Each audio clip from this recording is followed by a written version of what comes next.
we're just going to keep this on the whole time and just go right into right into the outro.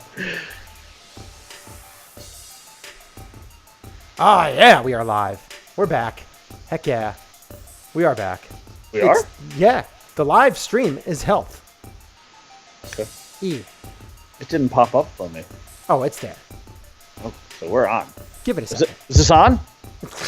Give it a second. It's there. Oh, it's there. All right, so we are back. We are live. I see one person viewing us. And then I'm sure we'll get a couple more. I'm sure of it. But anyway, we are going to be talking about a little MLB here. Brian Man posted in our Any list. I will read exactly what was posted in our Any list. And it says Severino.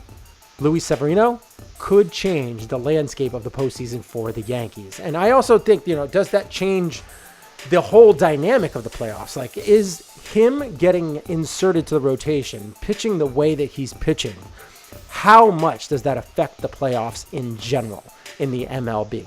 Also, I mean, there's some great baseball left to be played. The Cleveland Indians and the Tampa Bay Rays are really fighting it out for the second wild card spot. They are going bananas right now, and they are really trying to get into the playoffs and see who they're going to play. It's great. It's just great to watch. I was telling my brother how much I love the wild card stuff, especially when the Yankees aren't involved, because it's just pure baseball. You can enjoy it without any stress. Yeah.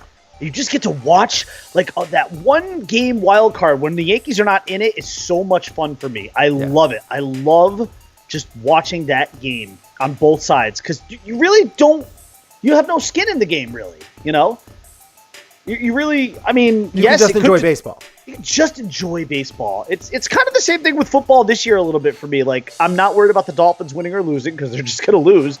So I get to just enjoy football games. It's kind of nice in a way. It's almost like getting a year off. Yeah. And I mean, so how do you feel about this? I mean, because you're the one who brought it up. Yeah. I kind of mentioned it last week that him, I think that I don't know if it was last week or the week before or whatever, when he was going to start coming back into the rotation. Like, I don't understand why you wouldn't insert him into the rotation because of what he can bring. Now, you also had mentioned with the whole, him and Herman. Obviously, things have gone a little sideways with Herman with some domestic issues, and rightfully so. Team just said, "Yep, see, go." Again, look what the Yankees did there. If you wanted to, look, I don't want to get too far off track because I did want to talk about Severino, but let's just look at what the Yankees did there. Clint is very excited about the Bills, by the way. He's still very excited. There was a domestic violence issue. We don't even know what happened. And the Yankees, with whatever information they had, said, "You're gone. You are not part of our postseason plan." Why is this so difficult? Like, the NFL, I'm not saying the Yankees are heroes. The Yankees just did the right thing. Right. Why is this such a problem in the NFL? Why is this such a problem anywhere? Anywhere. Like the Cubs handled it well with Addison Russell. Yes. They handled it well with him I don't know.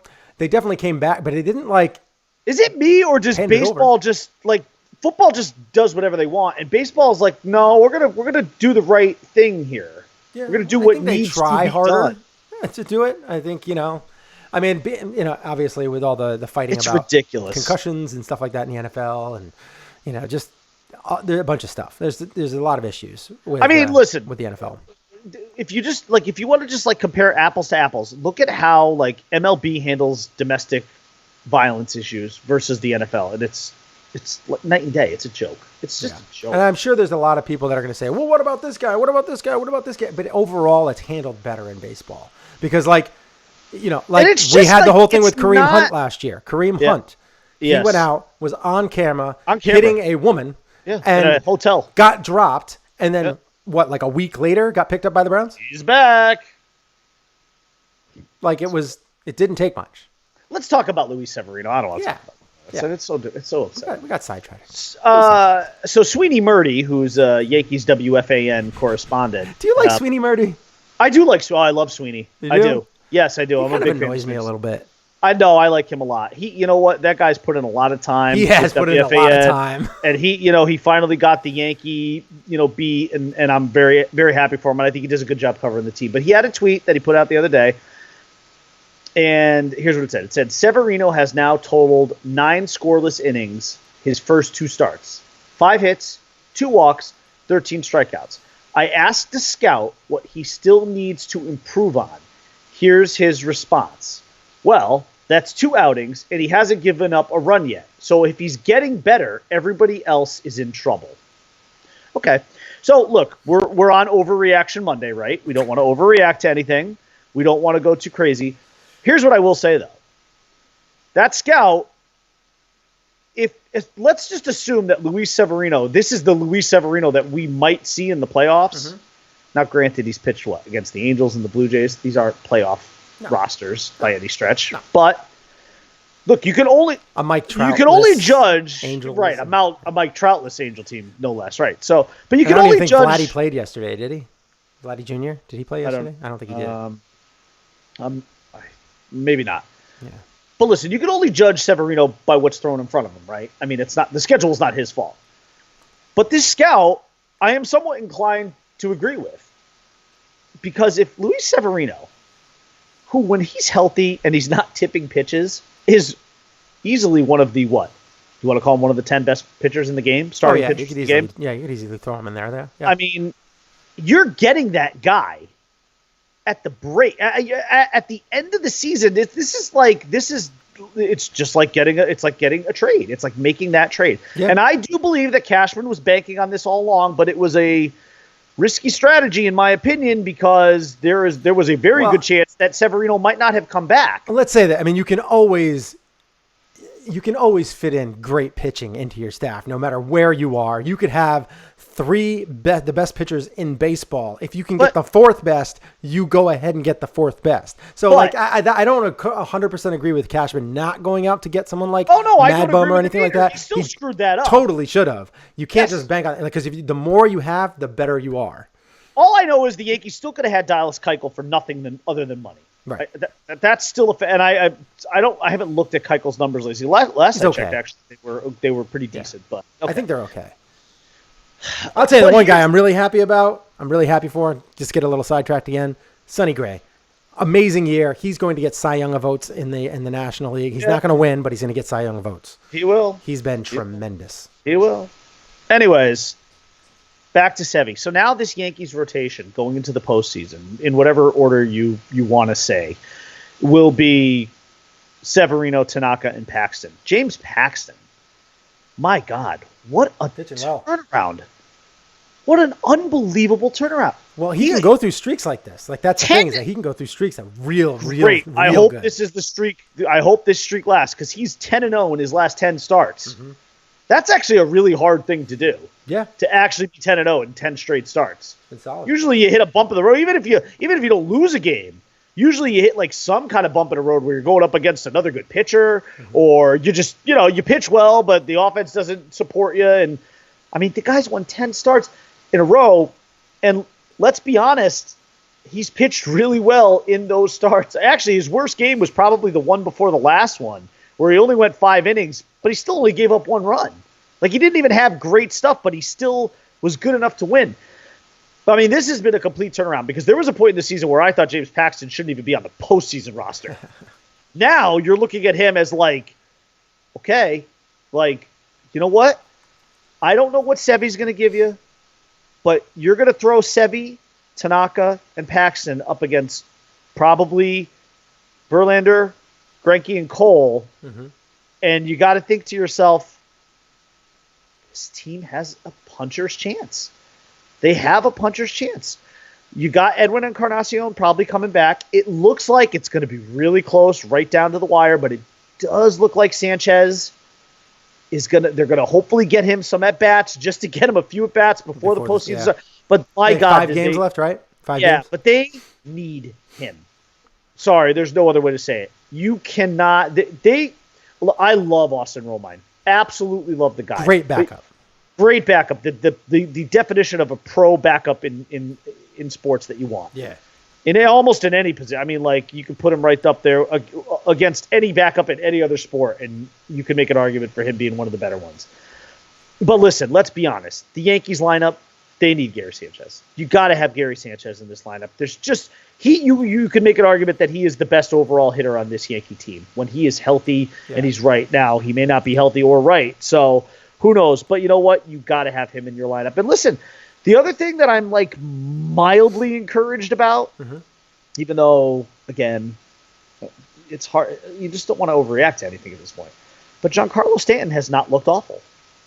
Like, Giancarlo Stanton looks... Before he got hurt, he wasn't looking bad either. No, he wasn't. But, I mean, the guy's played in what? He hasn't even played 10 games this year, has he? Or maybe a little more now. No, he's played in like 20-something games. Okay, whatever. I mean, it just hasn't been much. But listen... I can tell you exactly how many games. He's the kind of guy... He's only played... I'd be shocked if it was like 15 or 16. But 13. 13. There you go. Listen, here's the one thing I do know about Giancarlo Stanton, though. He's a former MVP, and he could wreck, and in a good way, he could wreck a postseason. He really could. He could also wreck a postseason in a bad way. And you know what, though? The good news for him, especially if Sanchez comes back and Encarnacion comes back, is that the pressure on Stanton will not be as high because most people will be able to sit there and say, well, he still wasn't healthy. You know, the guy barely played this year. He gets like a mild pass. That is true. But I will tell you this. I believe a little bit more in the Yankees, a little bit more than I did before. And that's when you consider that even though they picked up Severino and he looks good, they still lost Herman and you lost Betances, which definitely hurts. Yeah. But I still honestly feel a little bit better about them despite all these injuries and guys, not making the postseason roster because of off-the-field issues.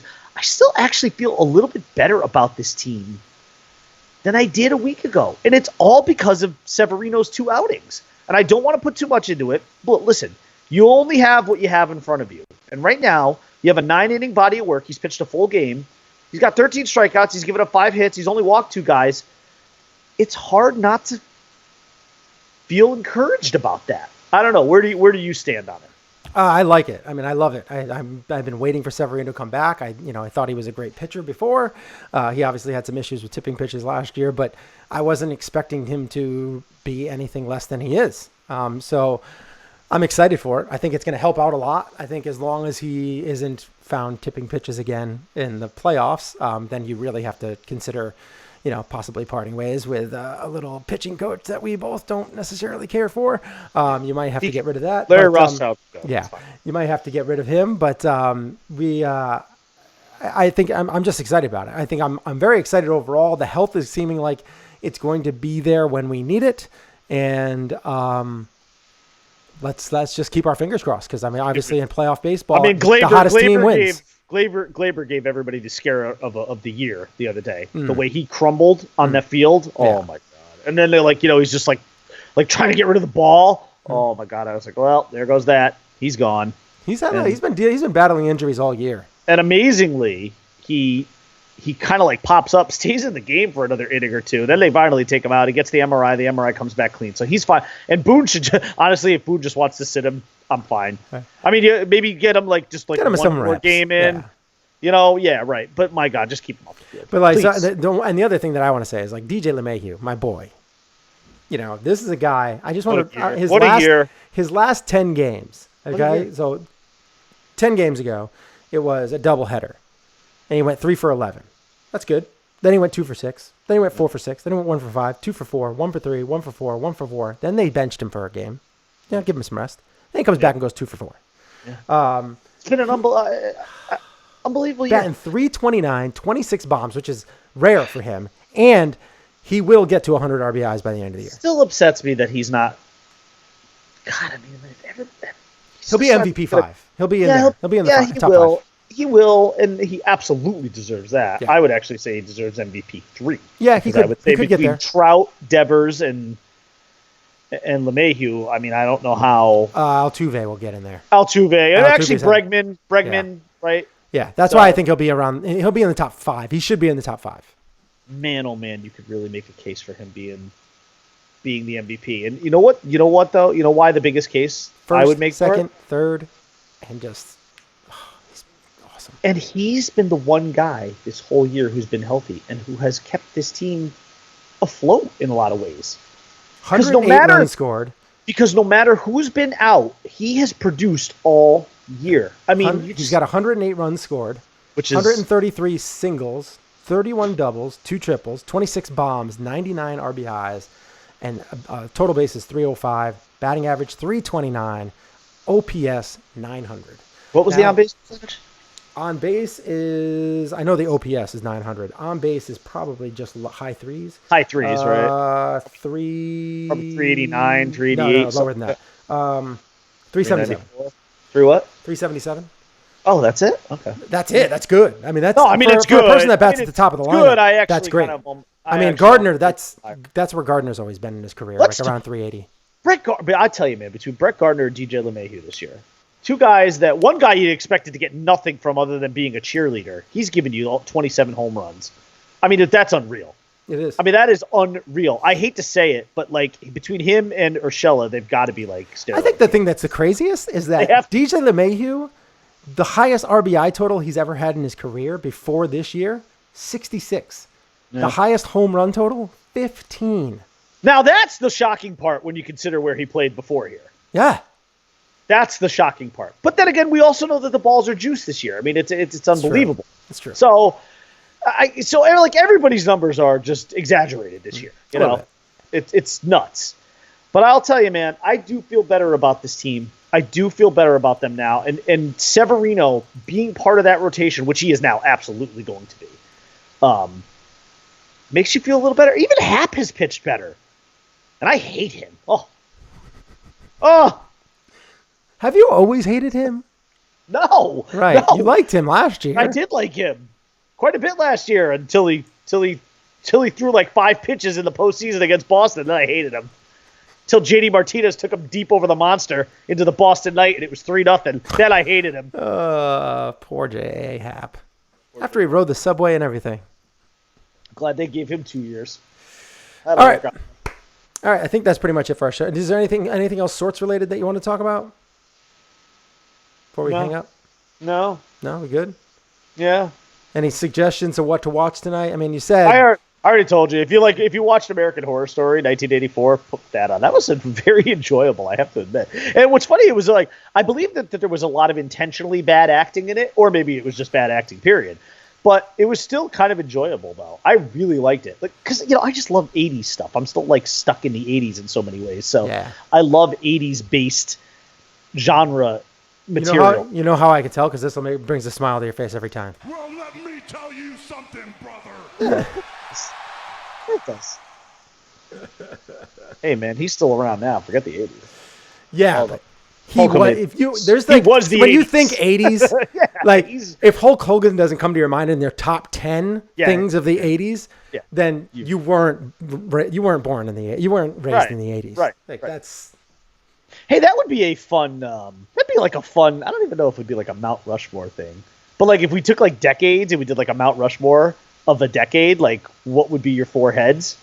And it doesn't have to necessarily even be people. Because it could be like a toy. It could be if it was the 80s for me, I would have Optimus Prime on there.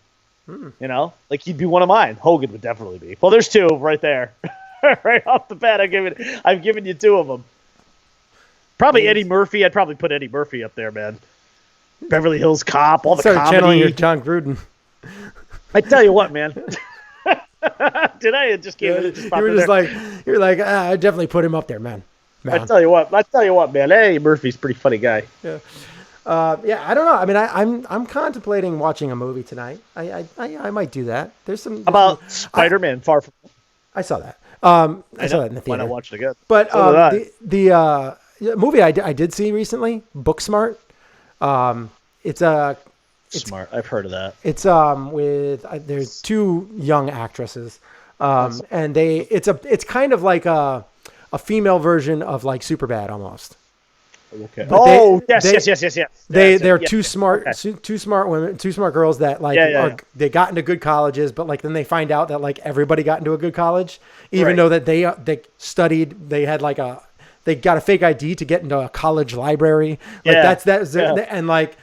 And then they find out a girl who was known for like certain sexual acts and stuff like that got into Yale, and like, you know, this other guy who was like the dumbest kid in the face of the earth got into Georgetown, and like they're like, what the heck happened? Everybody got in. We'd had no fun, and everybody else. So they have like their ultimate party fun night in one night before graduation. So that sounds pretty good. it was entertaining. There was parts that were super funny.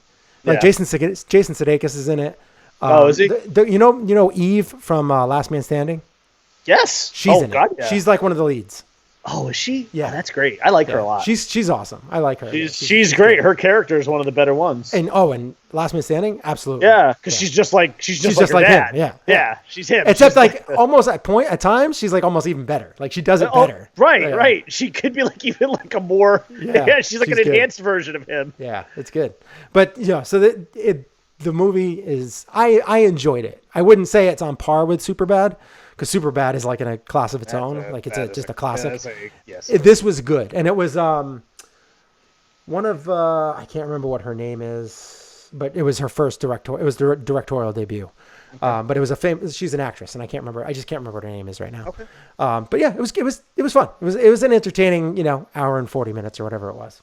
But all right, that's pretty much it for us. I'm not sure what I'm going to watch tonight. If you have any ideas what I should watch tonight, sorts. Clint says sorts. Flutie Flakes. He is all about the Bills today. Super fun, super fired up about the 3-0 start. Man, Clint, I feel bad for you because that reality check's gonna hit hard next weekend when the Patriots come to town. It could. I mean, I hope it doesn't. I would love to see the Bills win that game, or even just be mildly competitive. Be first in the division. Woo. I mean, even just be mildly competitive, but it's not gonna happen. Yeah, so if there's any movies that you've seen recently that are rented or on Netflix or anything like that, let us know in the comments and maybe we'll check them out. I did. So on Vudu, Godzilla, the King of the Monsters, was cheap, super cheap. It was like $2 more than $2 more than to rent it. So I was like, all right, I bought it. I saw that. It was like $9.99, right? I think it was $7.99. Oh, it was even more. Yeah, it went down to $7.99 for like last week. Okay. And I bought it. So I have that. So that's on the docket to watch. It's okay. Yeah, I heard that's what it was. I saw it in the theater. I saw it free. I know my son's gonna end up wanting to watch it. So we'll, But like, it was one of the Pets 2 came out. I haven't seen that. Aladdin's out. I haven't seen that. I enjoyed Secret Life of Pets 2 more than the first one. So that's good to know. That's really good to know. Rocket Man's out. Haven't seen that. There's a lot out there. So if there's anything that you haven't seen, like Hustle, I don't know if that's any good. It's a movie is that the one with Jennifer Lopez? No, that's the Hustlers. Oh, Hustlers. Right. That's the one that's actually in theaters right now. The Hustle's with Anne Hathaway and Rebel Wilson, which I don't really like Rebel Wilson, so. Yeah. But we'll see. I mean, I know Brian would probably recommend Annabelle Comes Home to me, but I saw it. I probably won't buy it. How about Anna? Because I'm like I love action movies. Which one? It's Anna. It's Anna. Oh, is that It's kind of like like a Lucy, or like where she's like this really badass chick that comes in there and just takes names. Nah, I didn't have any interest in that. I love watching those kind of movies though. They're fun. It's like a popcorn flick, just shoving popcorn in your mouth. Yeah, it's fun. The movie that I do want to see that I haven't seen is Yesterday. I still haven't watched that yet. Yesterday. Yeah, I mean, that's also my favorite Beatles song too. So yeah, that looked good too. So I don't know if there's anything else. Shaft, I don't know. Recommend. Put it in the Quint. Yeah, Shaft. I haven't seen that either. Clint says if you did the 70s for Mount Rushmore. Yes. Quint. Oh my God, yeah. Oh, without a doubt. No, you would put Jaws. You would put Jaws. His face on Mount Rushmore. The shark. Yes. Can I just put the Bruce shark? Would be on there. Can I put Bruce eating Quint? How about that? Yes. Even better. How about just that? And the blood like spurting out of his mouth? Yeah. Or would you put Brody lining him up with my picture right here? Yeah. It's a tough one. Tough call, so right? That is literally my favorite movie picture ever. And it is immortalized on my wall. But nobody can see it because I don't know can I turn the camera so much that somebody can see that? That would be a dramatic. Oh my God. Is this happening? Are we doing it? Hold on. Can it be seen? Hold on. Wait, hold on. This is a struggle. This is not good. There it is. I mean, it's not straight, but there. How about that? There you go. Nice. Do you see it? You've seen it. Yeah. Oh my goodness, we're scraping the wall. Oh, look, there I am again. There you are. Hey, it's the Brian Man. That'll take forever to get back to normal. All right. Well, that's it for our show today. Thank you for listening, watching, however you took this in. And we will be back on Friday to talk all sorts of sports and a little bit of sorts. I do want to get into a little bit more sorts. I like talking the sorts. I like getting into it. So, we have to start breaking up the show into halves almost, maybe sports and then sorts. But not halves because, it is more sports than sorts. 75-25. For the most part. Ish. For the most part, yeah. Just like our 10 o'clock start-ish time. Yeah. All right. Thank you for listening. You can find me on Twitter at @IHornersFinkel. Find me on Twitter at _Brian_man. And of course, we've reached the end of the program and in the immortal words of Tony Stark, part of the journey is the end. So we will see you on Friday. And if you want to find us on Facebook, facebook.com/Shane and the Brian Man, or you can find us on Twitter at Shane and Brian Man.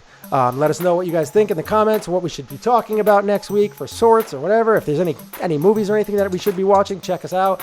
Any sports things or anything in general that you want to watch tonight instead of Monday Night Football, let us know in the comments. And we will be back very soon talking football, baseball, sorts, love, who knows, pumpkin spice. Yes, delicious. Stay classy, Planet Globe. Happy fall. It's finally here. I did.